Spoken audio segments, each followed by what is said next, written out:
Olá, seguidores. Deixa eu falar sobre HSML11, o fundo de shopping da HSI. Um fundo que tem um portfólio excelente, tá? Bons empreendimentos, tem entrega aqui crescimento de vendas e de geração de caixa. No entanto, apesar do bom desempenho aqui dos shoppings, o fundo em si não tem gerado tanto resultado quanto eu esperava, tá? Aqui tem a impressão de que o dinheiro não está caindo na conta do cotista, é como se você tivesse um cano que ele está furado.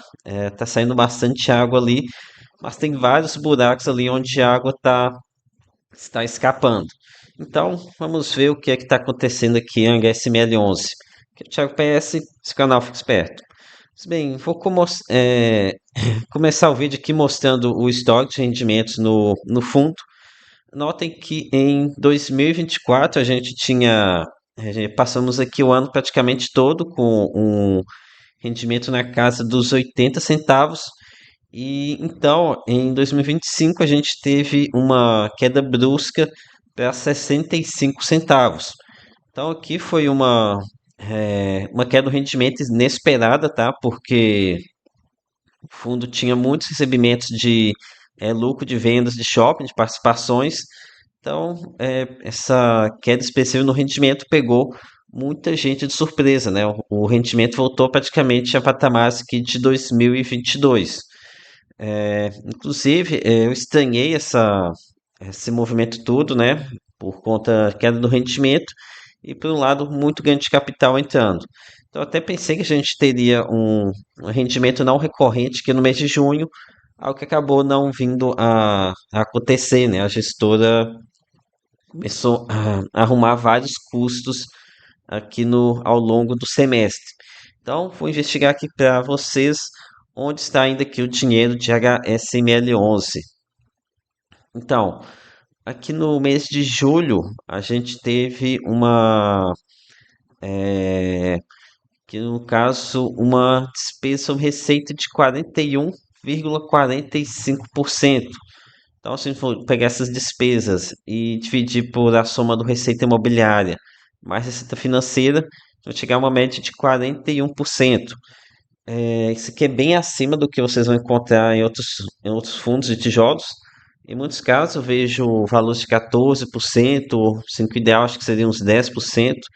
Tudo bem que aqui esse número é super inflado pela questão da despesa financeira, mas ainda assim esse valor aqui está muito pesado, né? E não foi um mês aqui com muitas coisas aqui diferentes, não. Estou observando aqui agora a taxa de performance de menos 400 mil reais. A taxa de performance aqui do fundo costuma ser muito mais pesada, tá? Agora não estou lembrado em que mês que é cobrado a taxa de performance do, do segundo semestre aqui no fundo da Job da HSI. Se for só esses 400 mil reais mesmo, vai ser excelente, tá? Só um instante aqui que eu vou dar uma olhada aqui em 2024 para ver quando que aconteceu essa cobrança.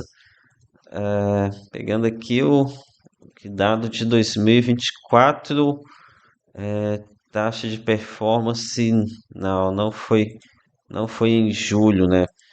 Enfim, a taxa de performance do fundo costuma ser bem mais pesada. Então, não dá para ver aqui quando que vai acontecer essa taxa de performance. Pode ser apenas que ele, em vez de fazer a cobrança toda de uma vez, algo que acaba pegando mal para a gestora, talvez esteja agora começando a fazer essa apuração de forma mensal. Mas enfim, o maior vilão aqui continua sendo a despesa financeira, que agora com essa taxa Selic a 15%, tem batido recordes, né? Aqui a 6,4 milhões de reais por mês de despesa financeira. E que eu acho que o gestor ele deveria estar tentando diminuir essa dívida, né? No entanto, que a gente tem observado ele se comprando mais imóvel, inclusive fazendo mais dívida. Apesar de que acho que a nova dívida foi em CDI também, agora eu não estou me recordando, mas ele tomou mais dívida nessa última aquisição também. E com relação por que ele não se movimenta nesse sentido de diminuir o endividamento em CDI. Vou mostrar aqui para vocês a questão aqui da dívida. a gente tem 37% da dívida em CDI mais 2,75%. Então, são essas duas dívidas aqui que machucam bastante o resultado do fundo. E que eu acho que pelo seguinte motivo que nosso movimento é para fazer essa quitação. Enquanto a dívida IPCA, a gente tem aqui dois componentes, a correção monetária e a parte pré-fixada. Geralmente, nesses casos, a gente paga mensalmente apenas os juros, tá? A parte da inflação, ela é paga conforme vão as amortizações, né? Já na dívida CDI, todo a oneração dela de despesa financeira, tanto a parte pré-fixada, no caso aqui 2,8%, quanto a pós-fixada, o CDI, são pagos mensalmente. Então aqui a gente tem a situação em que toda despesa financeira é paga todo mês, né? Isso aqui implica que o saldo devedor da dívida CDI ele fica estacionado ou caindo conforme acontecem as amortizações. Já na dívida IPCA, até chegar mais próximo do vencimento, que a gente tem amortizações mais pesadas, a dívida ela tende a aumentar um pouco, né, a ser corrigida, sendo corrigida pelo IPCA, o saldo devedor. Então, isso aqui acontece o seguinte: o saldo devedor na dívida CDI ele permanece estável, enquanto o imóvel que foi adquirido junto com essa dívida ele tende a se valorizar, né? Os shoppings têm geralmente uma boa resiliência aqui de valorização, não são tão especulativos. Então, isso aqui pode favorecer o fundo, o gestor, que ele tem mais shopping para vender com lucro no mercado de alta, quando a gente estiver no bull market. Mas, enquanto isso, a geração de caixa, ela segue sendo muito pressionada, né, por essa despesa financeira pesada no mês a mês. E o gestor, não sei se aqui no relatório de julho, mas no de junho ele comentou que existia a possibilidade de aumento aqui do rendimento, mas com as parcelas aqui de pagamento não vejo abertura para isso, né? No caso, o fundo está gerando aqui 60 centavos, então está tendo que consumir reserva para pagar esses valores que eu tenho pago, que no caso o último foi de 66 centavos. Então, acho que tem que ver se vai ter taxa de performance. Com certeza vai pegar bastante do ganho de capital que ainda tem para entrar.